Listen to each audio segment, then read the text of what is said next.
दादांच्या बाबतीत जे घडलं ते दुसऱ्या नेत्यांच्या बाबतीत घडू नये.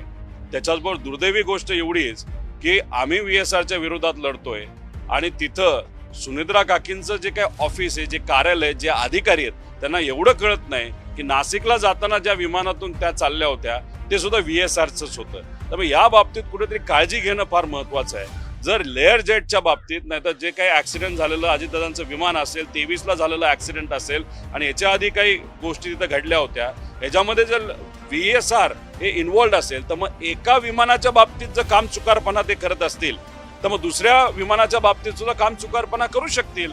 नाही तर मग असं कोणातरी सांगायचा प्रयत्न आहे का की अजितदादांच्याच विमानामध्ये काम चुकारपणा केला, तो माहिती होता, मग त्याच्या मागे काहीतरी एक कॉन्स्पिरसी होती, त्याच्या मागे घात करण्याचं कुठेतरी प्लॅनिंग झालं होतं, म्हणून दादांच्या बाबतीतच ते विमान वापरलं गेलं. दुर्दैवाने दादांच्या बाबतीत तो ऍक्सिडेंट झाला.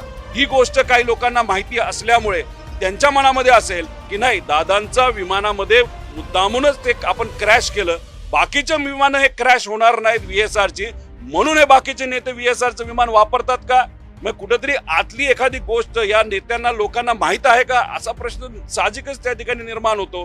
त्यामुळे जर दादांच्या विमानाच्या बाबतीत जर ऍक्सिडेंट झाला असेल आणि त्यात काही नॉन कम्प्लायन्सेस असतील, हे DGCRच म्हणतंय, तर मग त्या बाबतीत बाकी विमानामध्ये सुद्धा नॉन कम्प्लायन्स असू शकतो आणि ऍक्सिडेंट होऊ शकतो. त्या बाबतीत काळजी घ्या.